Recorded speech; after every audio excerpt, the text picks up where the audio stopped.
This video and story is from my mother, Elizabeth McDowell. She left us 12 years ago, and 5 years ago we planted these cherry trees. And today, in remembrance of Libbie, I would like to read you one of her wonderful stories she left us. It's called Travels with My Father.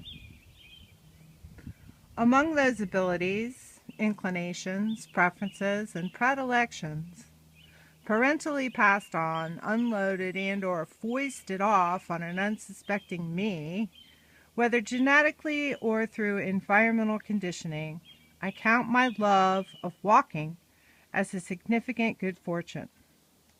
My father was a great walker, and it is his zestful enthusiasm for outdoor exploration most anywhere and everywhere that remains with me to this day.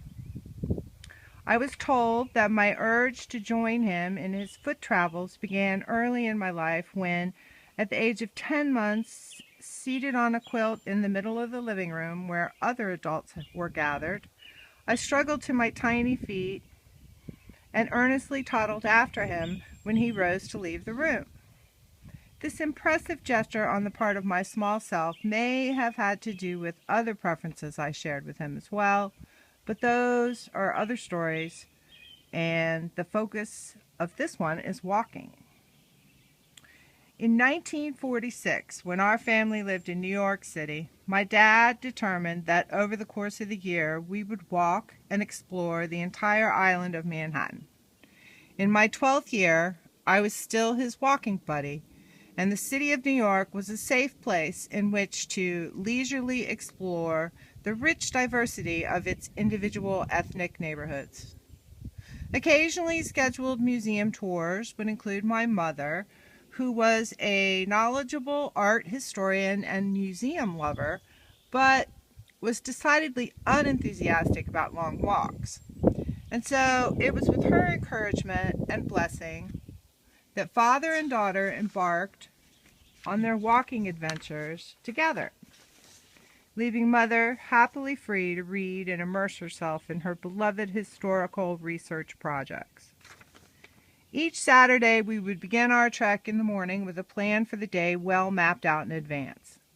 And we would walk all day, stopping at points of interest or to talk with fellow life enthusiasts, having lunch in a neighborhood deli or a small ethnic restaurant which, however modest, would have to be spotlessly clean and well lit. Something of an old Essene where food preparation was concerned. My father was unbending in his standards. If the first restaurant of choice failed to meet expectations for cleanliness once we had entered and observed the kitchen output and ongoing activities of waiters and waitresses, we simply left to go out elsewhere, sometimes to my acutely sensitive pre-adolescent embarrassment. Otherwise, our adventures together were a source of continuing pleasure and interest. On successive Saturdays, the two of us sampled the flavors and sights and sounds of Chinatown, of Little Italy, of Brooklyn, and the Bronx. We observed the stock exchange in action, took a guided tour of the garment district, hiked through Central Park, strolled leisurely down Fifth Avenue, and walked across every bridge then existent in New York City. The Brooklyn Bridge, the Manhattan Bridge, the George Washington Bridge. My father loved bridges. He'd lean alarmingly far over the railings of each one in order to see what was beneath it and what held it up.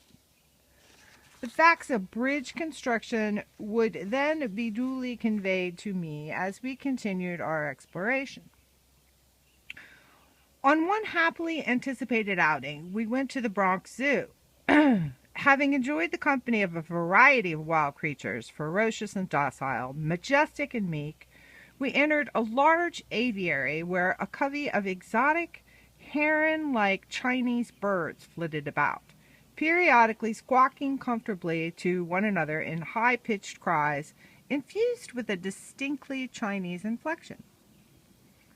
never an enthusiast and somewhat gifted mimic of creature speech, one who often barked at dogs and cats alike, to the discomfort of the latter and the occasional aggressive vocal response of the former, my father, predictably, could not resist the urge to engage the Chinese birds in conversation.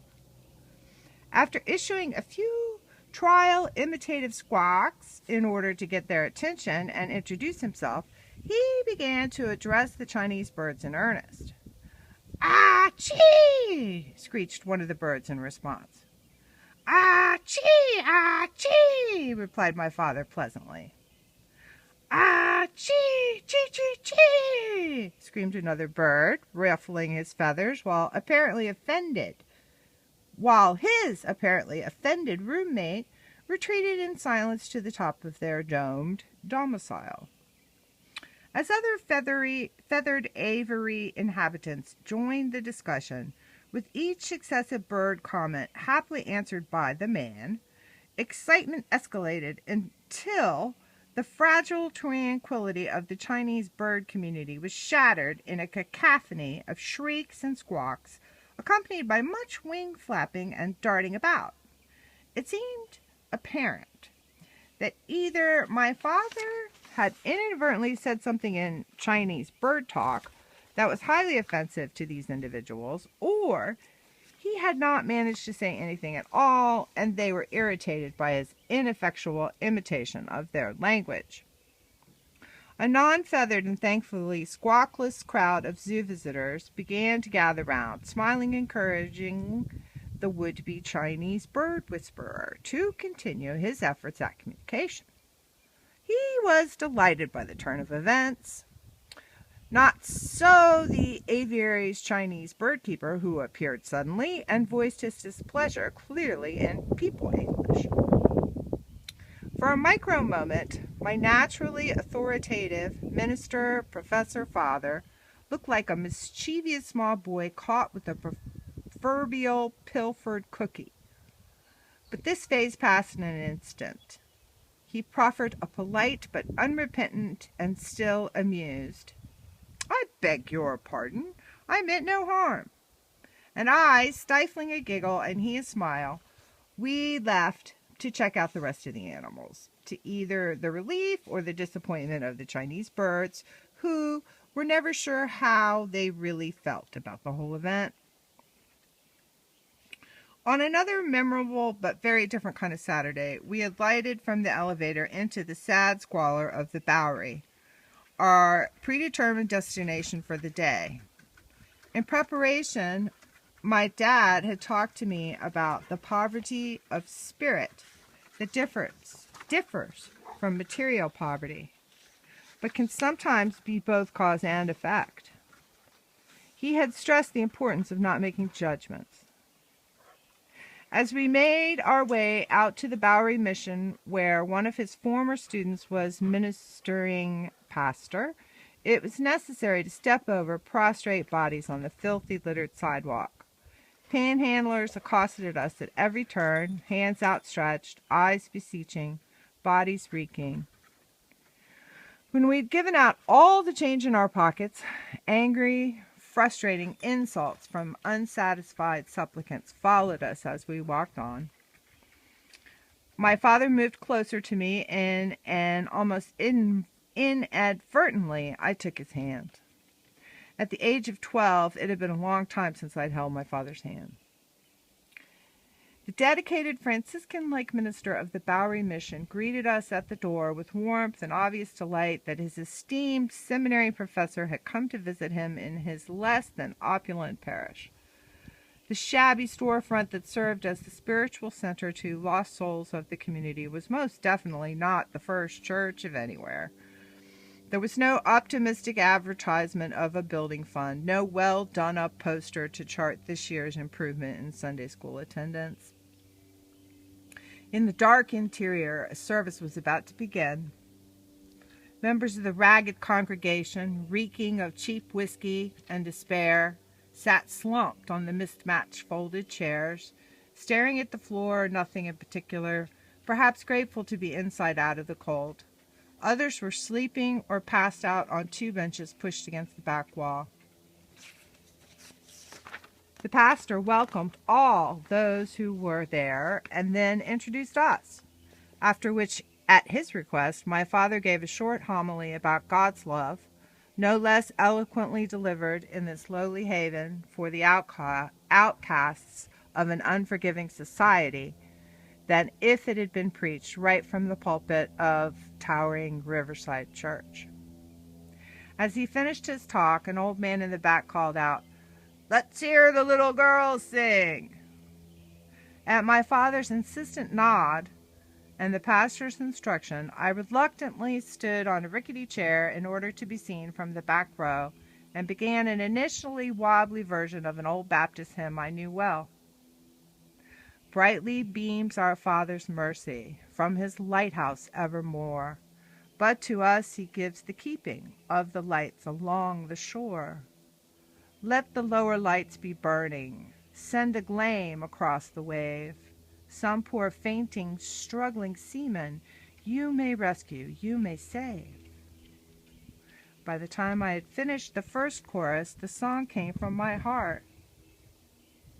Dark the night of sin has settled, loud the angry billows roar.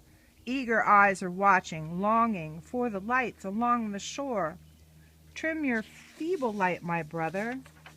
Some poor sailor tempest-tossed, trying now to make the harbor, in the darkness may be lost. Let the lower lights be burning, send a gleam across the wave. Some poor fainting, struggling seaman you may rescue, you may save.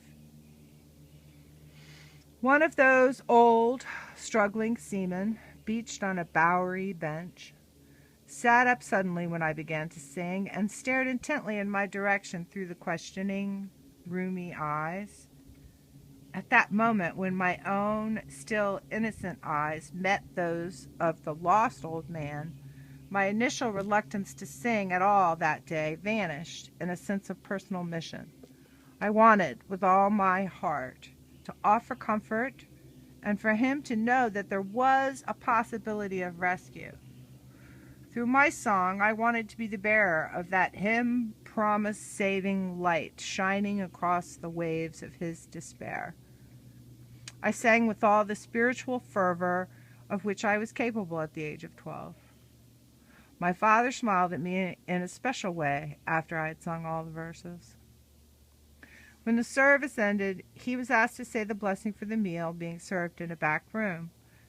We sat for a time with those spooning soup into their mouths with trembling hands, and after the appropriate leave-taking, continued our walk, retracing our steps towards home. My father was unusually quiet, and I felt like crying. I leaned against him as we rode the elevated, but neither of us spoke until we were home again. Copyright Elizabeth McDowell, 2012.